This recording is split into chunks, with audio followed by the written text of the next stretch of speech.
In the last video, I installed new gear shift options in the car, then went out to test how powerful they are. But what I didn't know was that the whole time there was a stowaway on board hiding way up under the dashboard. You come to say hello at last. I eventually encouraged the cat out of the car. However, after being trapped in there for many hours, it had, as they say, dumped some apple juice on the carpet. This left me with a fairly stinky problem, so I got busy dismantling half the car in order to get the carpet out. With the carpet removed, I used a technique I discovered from washing the carpet and seats in my original EV conversion, using clothes washing powder with enzymes to eat up the golden goodness that Piss and Boost had downloaded onto the floor. With the carpet scrubbed and rinsed several times, I hung it up to dry. Meanwhile, I got busy cleaning the floor of the car, vacuuming it, washing it, even applying some oil to help it protect against salty, wet shoes in the quickly approaching winter. And with the carpet dry, I put it back in, reassembled the interior, and discovered that I'd created a whole new problem. Oh, hello little airbag light. Why are you going away? Okay. Got something to figure out. I guess I must have started the car before I'd connected all of the safety connectors under the seats, which meant I needed to take my now pleasant-smelling car to the local Peugeot dealer to get the ABS era codes cleared. This meant taking a more expensive method of transport for one day. Well, it's true what they say. Absence and wet bus stops make the heart grow fonder. Thank God I can pick up my car again. Alright, life has returned to normal. I got my wheels. The total bill to clear up the error codes came to just under €15, so I'll just chalk that up to a lesson learned when working with airbaggy stuff. In the meantime, with the new gear shift options in the car, I've been monitoring my driving with the Can Iron application to see how much extra range the new B and C modes actually offer. To be honest, I find C mode pretty useless most of the time. You can really only use it in predictable driving situations where there's not a lot of stopping, like highway cruising for example, which these cars aren't designed for anyway, so not very practical.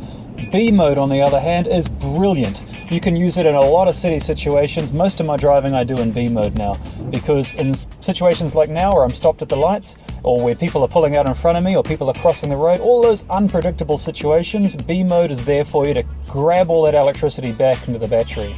It's absolutely brilliant. I reckon you can get about 5 to 10% more range just using B mode, and in a car like mine with the temperatures falling, that's very helpful.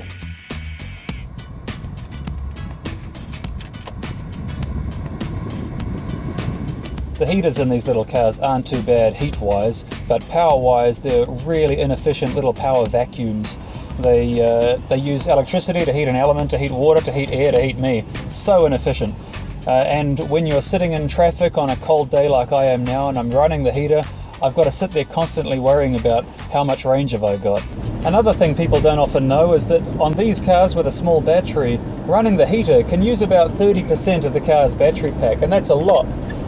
It means that I end up driving with one eye on the road, one eye on the battery meter in winter.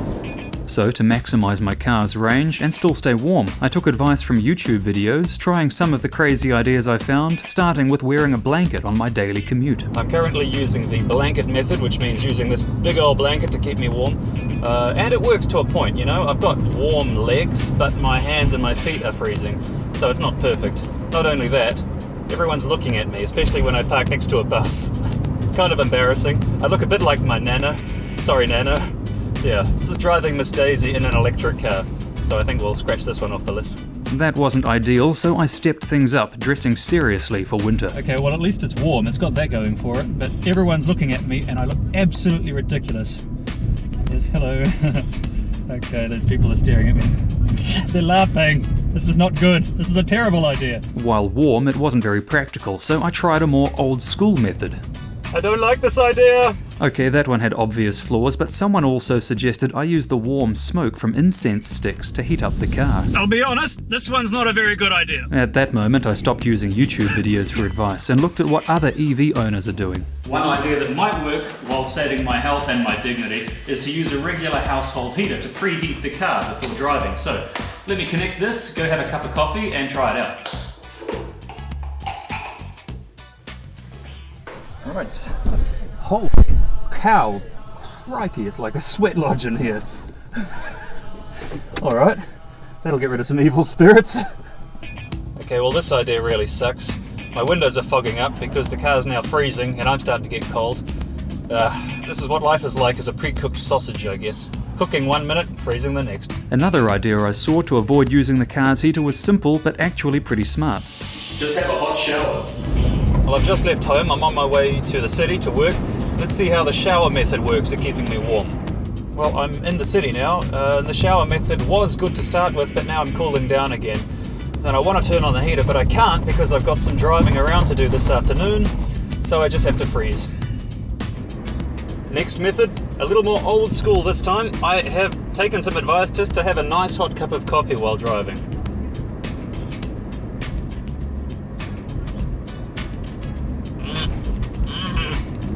This idea is not working. My coffee's cold and it's leaking on me. Ah, for God's sake. Okay, scratch this idea off the list.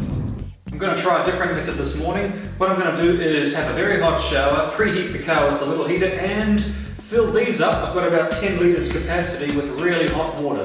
And that should keep the car nice and warm all the way to the city without using any power. I hope.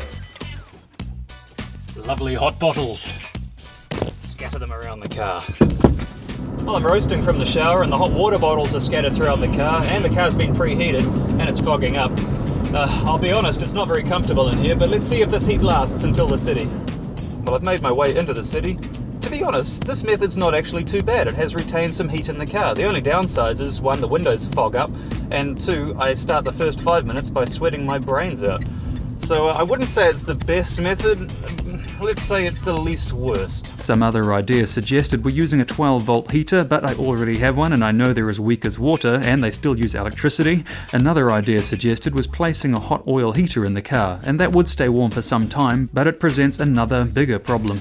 The problem is, when I get back to my car at the end of the day, it doesn't matter what method I use, whether it's bottles or blankets, the car is absolutely freezing after a day in the cold, so I need a better system. So I looked online at fuel-burning heaters that tap into the car's hot water heating system. They seemed like a serious, powerful heating solution, offering wonderful heat without using any noticeable amount of electricity. Other EV owners swear by them, and at least a couple of friends already have them installed in their EVs. The only problem is the cost. Well, with shipping and import taxes, a gas-burning water heater would cost me €739. There is just no way I can afford that. It's out of the question. There was, however, one other option that no one seems to have tried before, a diesel-powered air heater. At €457, it's still a lot of money, but it's almost affordable. And people have installed these into vans and motorhomes in the past, but never in an electric car.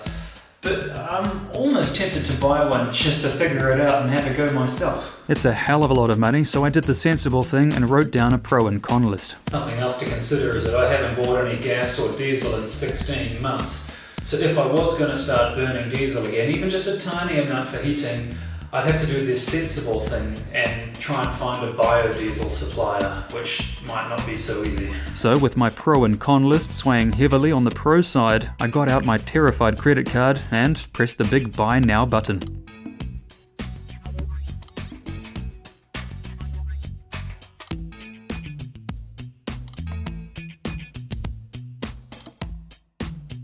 My car looks really tired.